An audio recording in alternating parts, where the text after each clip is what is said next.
அஸ்ஸலாமு அலைக்கும் வரஹ்மத்துல்லாஹி வபரகாத்துஹு. நம்ம இன்னைக்கு பார்க்கக்கூடிய பாடம் என்ன அப்படின்னா 14வது பாடம் பார்க்க போகிறோம். என்ன பாடம் அப்படின்னா ஷத்து செய்யப்பட்ட நூனுடைய சட்டத்தையும் சத்து செய்யப்பட்ட மீமுடைய சட்டத்தையும் நம்ம பார்க்க போகிறோம். சரிங்களா? ஷத்துனா உங்களுக்கு என்னன்னு தெரியும் இல்லையா? ஷத்துனா என்னது? இப்படி இருக்கும் இல்லையா? சரிங்களா? இப்படி இருக்கும். நூன் இருக்குன்னா இப்படி நூனுக்கு மேலே இப்படி ஷத்து இருக்கும். சரிங்களா? இதை தான் ஷத்து அப்படிம்பாங்க. ஷத் ஷத் இது என்ன சொல்லுவாங்க? ஷத். இந்த வடமொழி ஷா கொடுக்கணும் ஷத்துக்கு. சரிங்களா? ஷத். இப்போ நீங்கள் வந்து இங்கிலீஷில் சொல்லணும்னா ஷா, இந்த ஷா கொடுக்கணும். சரிங்களா? ஓகேங்களா? ஷார்க், ஷாஜிதா அப்படிலாம் சொல்லுவீங்களா, அந்த ஷா. சரிங்களா? அப்போ ஷத். சரிங்களா? சத்துங்க கூடாது, ஷத். ஓகேங்களா? ஓகே. இந்த ஷத்துடைய சட்டத்தை தான் நாம என்ன செய்ய போகிறோம் அப்படின்னா பார்க்க போகிறோம். சரிங்களா? இப்போ சுக்கூன் செய்யப்பட்ட சத்து செய்யப்பட்ட நூன் என்றால் எப்படி இருக்கும்? இப்படி நூனுக்கு மேலே என்ன இருக்கும்? சத்து இருக்கும். சரிங்களா? சத்து செய்யப்பட்ட மீம் என்றால் என்ன அர்த்தம்? மீமுக்கு மேலே எப்படி சத்து இருக்கும். சரிங்களா? ஓகேங்களா? பார்க்கலாமா? நூன் அல்லது மீம் சத்து செய்யப்பட்டு வந்தால், நூனோ அல்லது மீமோ சத்து செய்யப்பட்டு வந்தால் 2 விரல் அளவு என்ன செய்ய வேண்டும்? நீங்கள் குன்னா கொடுக்க வேண்டும். குன்னாவுடன் ஓத வேண்டும். நம்மளுக்கு தெரியும், நம்ம குன்னா என்றால் 2 விரல் அளவுக்கு ஓதணும். எங்கே வந்து வைப்ரேட் ஆகும்னு பார்த்தோம்? மூக்கின் நுனியிலிருந்து வைப்ரேட் ஆகணும். மூக்கின் நுனி இருக்கா, அந்த இடத்துல என்ன செய்யணும்? வைப்ரேட் ஆகணும்னு சொல்லி பார்த்தோம். சரிங்களா? 2வது வீடியோ பார்க்காதவங்க 2வது வீடியோ பாருங்கள், குன்னா என்றால் என்ன அப்படின்னு சொல்லிட்டு. அதில் நான் விளக்கம் கொடுத்துருப்பேன். அதாவது மூக்கின் நுனி பகுதியில் அடிப்பகுதியிலேருந்து நமக்கு வந்து சத்தம், அந்த வைப்ரேஷன் வரணும். ஃபார் எக்ஸாம்பிள் அங்கே பாருங்கள்,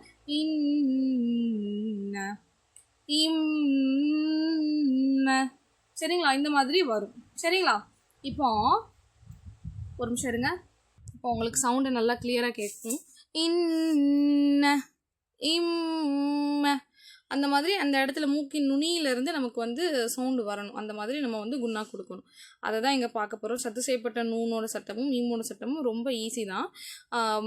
அதை மாதிரி இங்கே வந்து நம்ம சொல்லணும். சத்து செய்யப்பட்ட நூனோ இல்லை மீமோ வந்துருச்சுனாலே கண்ணை மூடிக்கிட்டு 2 விரலுக்கு என்ன செய்யணும்? கண்டிப்பாக அந்த இடத்துல வந்து குன்னா கொடுக்கணும். சரிங்களா?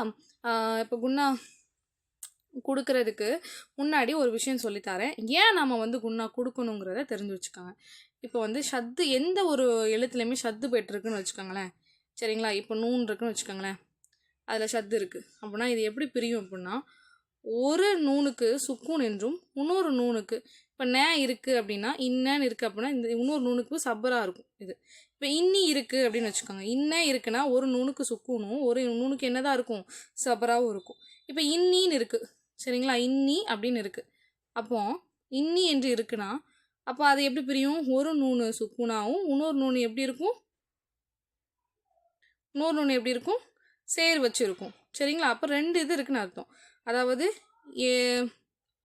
எல்லா சத்து செய்யப்பட்ட நூன்லையுமே என்ன இருக்கும் அப்படின்னா, எல்லா சத்து செய்யப்பட்ட நூன்லையுமே ஒரு நூனுக்கு கண்டிப்பாக என்ன இருக்கும்? சுக்கூன் இருக்கும். அடுத்த நூனுக்கு இன்னி இருக்குன்னா சேர் இருக்கும். இன்ன இருக்குன்னா என்ன இருக்கணும்? சபர் இருக்கணும். பேஸ் இன்னொன்று இருக்குது, இப்படி பேஸ் இருக்குன்னா இங்கே பேஸ் இருக்கும். சரிங்களா? அப்போ ஒரு நூன் வந்து சுக்கூன் பெற்றும் இன்னொரு நூன் என்ன ஹரக்கத் பெற்றிருக்கோ அந்த ஹரக்கத்தை பெற்றிருக்கு. ஓகே. இப்போ பாருங்கள், அதே போல் தான் மீமுக்கும். சத்து செய்யப்பட்ட மீம் என்றாலும் மே இருக்குன்னு வச்சுக்கலாம். மேன் இருக்குன்னா ஒரு மீமுக்கு சுக்கூனு இன்னொரு மீமுக்கு என்ன இருக்கும்? சபரு. ஒரு இப்போ மீ இருக்குன்னா ஒரு மீமுக்கு சுக்கூன் இன்னொரு மீமுக்கு என்ன இருக்குது? சேரு. இப்போ மூ இருக்குது அப்படின்னா ஒரு மீமுக்கு சுக்கூனு இன்னொரு மீமுக்கு என்ன இருக்குது? பேஸு.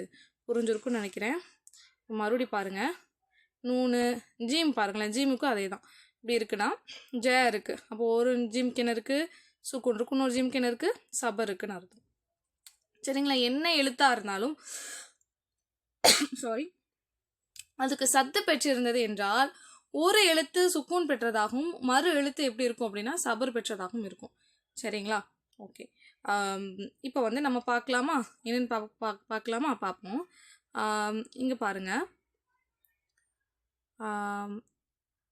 நூன் அல்லது மீம் ஷத்து செய்யப்பட்டு வந்தால் 2 விரல் அளவு நம்ம என்ன செய்யணும்? குன்னாவோட ஓதணும். உதாரணத்துக்கு மீனல் ஜின்னதி வன்னாஸ், மீனல் ஜின்னதி வன்னாஸ். ஜின்னத்திக்கு நீங்கள் என்ன செய்யணும்னா நல்லா குன்னா கொடுக்கணும். இன்ன ஜின்ன. ஓகே. மீனல் ஜின்னதி வன்னாஸ், ஜின் ஜின்னதி வன்னாஸ். ஓகே, இப்போ சுக்கூன் செய்யப்பட்ட மீம் இருக்கு பாருங்க. அம்மா இருக்கு பார்த்தீங்களா? அம்ம யதசாலூன், அம்ம யதசாலூன். ஓகேங்களா? இப்படிதான் ஓதணும். சரிங்களா? இங்கே பாருங்க. அப்போ இந்த சத்து செய்யப்பட்டு நூனோ மீமோ வந்தால் எப்படி நிப்பாட்டணும்? வக்ஃபு செஞ்சு நிப்பாட்டணும். அப்போ எப்படி நிப்பாட்டணும்? உதாரணத்துக்கு இங்கே பாருங்க.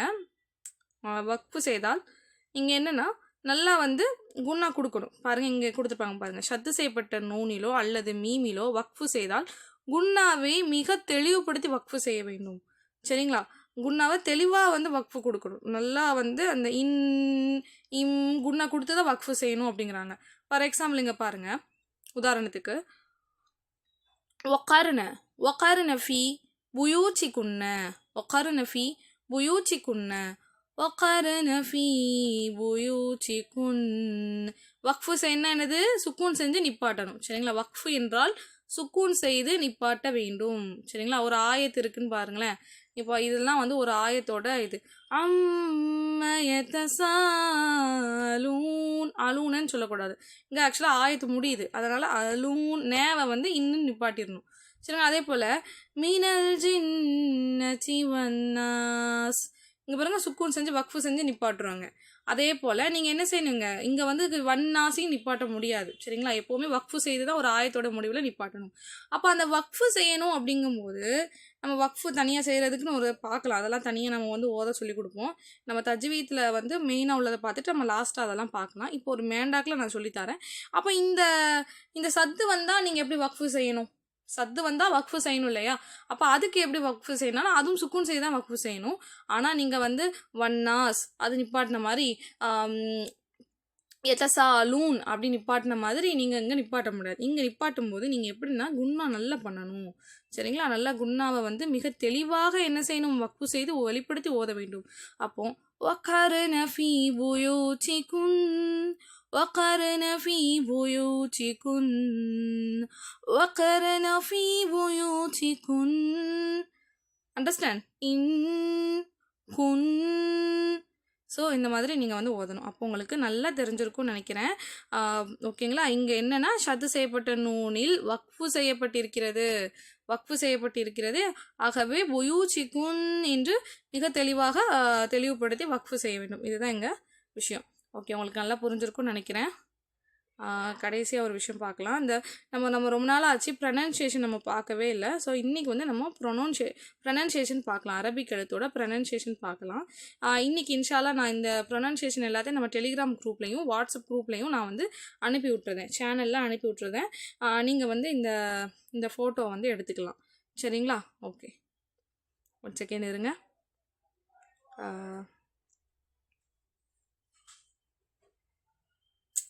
இதில் பாருங்களேன், நம்ம தால் வரைக்கும் பார்த்தோமா? இங்கே பாருங்கள். ரா எப்படி ஓதுன்னா இரு உதடுகளையும் சேர்க்கக்கூடாது. ராக்கு என்ன செய்யணும்? நீங்கள் 2 உதடுகளையும் சேர்க்கக்கூடாது, பற்களையும் சேர்க்கக்கூடாது. நாவின் வலது ஓரம் முழுவதும் கடவாய் பற்களின் அதாவது ஈரை லேசாக தொட வேண்டும் அப்படிங்கிற மாதிரி சொல்லியிருக்காங்க. குரல் சுழலோசையுடன் வெளிப்பட வேண்டும். ரா ரா ரா நாக்கோட வலது பக்கத்தில் வந்து அந்த கடவாய் பல்லோட இதில் வந்து தொடணும். ரா ரா ரா.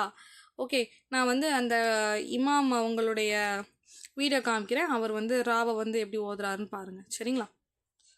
இப்போ பாருங்கள், நான் இவர் ரா வந்து எப்படி சொல்லணும் அப்படிங்கிறத சொல்லி கொடுப்பார். அதுக்கப்புறம் என்னென்னா அலிஃப்லேருந்து ரா வரைக்கும் அவங்க வந்து ப்ரனன்சியேஷன் பண்ணுவாங்க, உச்சரிப்பாங்க. அதுவும் எப்படி உச்சரிக்காங்கன்னு பாருங்கள். மொத்தமாக உச்சரிப்பாங்க. ஆல்ரெடி நம்ம இதெல்லாமே பார்த்தோம். ஹா வரைக்கும் நம்ம பார்த்தோம். தாலுக்கு நம்மளே சொன்னோம்னு நினைக்கிறேன். ஸோ ரா வரைக்கும் பார்க்குறோம். ஸோ இந்த 10 எழுத்துக்கும் இன்றைக்கி நம்ம உச்சரிப்பு ஃபுல்லாக பார்த்துடலாம். சரிங்களா? ஓகே, வீடியோ பாருங்கள், தொடர்ந்து பாருங்கள் வீடியோவை. Okay. Next letter, pronounce it heavy.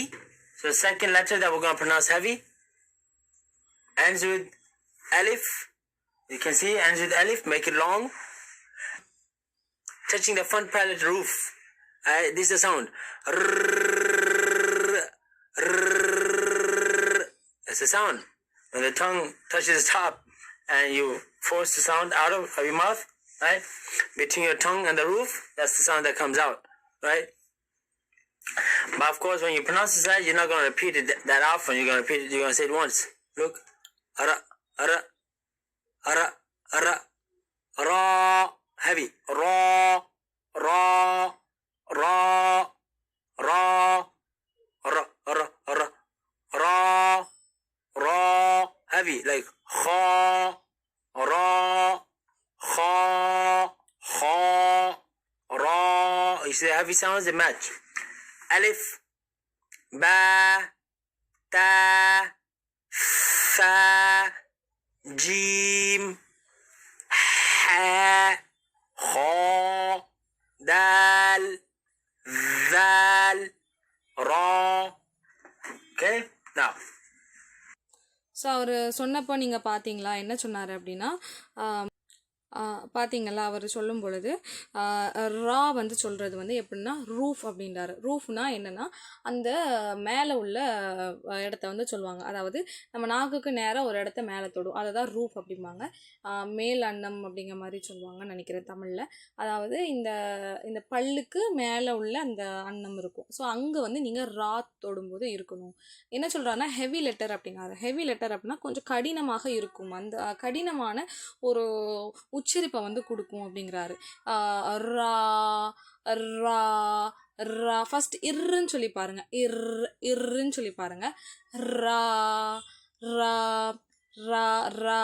So okay, நீங்கள் வந்து தமிழ்லலாம் கூட ரா ராலாம் வந்து சொல்லுவாங்க. ராதி அப்படிம்பாங்க. ஸோ ராதி அப்படிம்பாங்க.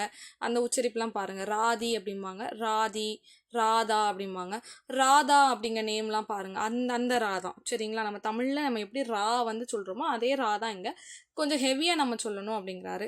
அதாவது ஹெவினா என்ன, ஹெவி மீன்ஸ் அப்படின்னா ஒரு உதாரணம் கொடுக்குறாரு. ஹா நம்ம எப்படி சொன்னோம், ஹா வந்து ஒரு ஹெவி லெட்டர். நம்ம தொண்டையிலேருந்து அது வந்தாலும் ஹா சொல்லும் பொழுது நம்ம ரொம்ப சாஃப்டாக மெல்லிதாக சொல்லுவோம், லைட்டாக சொல்லுவோம் ஹாவை சொல்லும் பொழுது.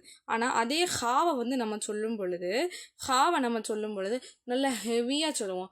ஹா ஹா ஹா அப்படி சொல்லுவோம். ஸோ அதை தான் அவர் இங்கே சொல்கிறாரு. ராவும் அதே மாதிரி சொல்லணும். ஹா ரா ஹா ரா அப்படிங்கிறாரு. சரிங்களா? அது போக இப்போ நம்ம என்ன பார்க்க போகிறோம் அப்படின்னா, அவர் இது எல்லாத்தையும் சொல்லிவிட்டு மொத்தமாக உச்சரிப்பை வந்து சொன்னார். பார்த்தீங்களா? அலிஃப்க்கு எப்படி உச்சரிக்கணும், பாக்கு எப்படி உச்சரிக்கணும், அதுலேருந்து ரா வரைக்கும் சொன்னார். அப்போ 10 லெட்டருக்கு வந்து 10 எழுத்துக்களுக்கும் எவ்வாறு உச்சரிக்க வேண்டும் என்று அவர் வந்து சொல்லியிருக்காரு. சரிங்களா? இதை நீங்கள் வந்து ஃபாலோ பண்ணுங்கள் இன்ஷா அல்லாஹ். இது எத்தனை பேருக்கு பயனுள்ளதாக இருக்குமோ அவங்க எல்லாருக்குமே இதை நீங்கள் அனுப்புங்க இன்ஷா அல்லாஹ். அல்லாஹ் உங்களுக்கு வந்து ரஹ்மத் செய்வான். இந்த வீடியோ பார்க்குறதுக்கும் அல்லாஹ் உங்களுக்கு கூலி தரணும் இன்ஷா அல்லாஹ். ஏன்னா குரானை நீங்கள் எல்லோரும் அழகிய முறையில் ஓதணும்னு நினைக்கிறீங்க, அதனால தான் இந்த வீடியோலாம் பார்க்குறீங்க. அப்படிங்கிறவங்களுக்கு அல்லாஹ் கண்டிப்பாக இம்மையிலும் மறுமையிலும் சிறந்ததே ஆக்கி தருவான். அது மட்டும் இல்லாமல் யாருக்கெல்லாம் இது உண்மையிலே தேவைப்படும் அப்படின்னு நினைக்கிறீங்களோ அவங்களுக்கு ஷேர் பண்ணுங்கள். யார் குரான் அழகிய முறையில் ஓதணும்னு ஓதுறாங்க, அவங்களுக்கு தஜ்வீத் தெரியல அப்படிங்கிற பட்சத்தில் அவங்களுக்கு இதெல்லாம் சொல்லிக் கொடுங்க இன்ஷா அல்லாஹ். அஸ்ஸலாமு அலைக்கும் வரஹ்மத்துல்லாஹி வபரகாத்துஹு.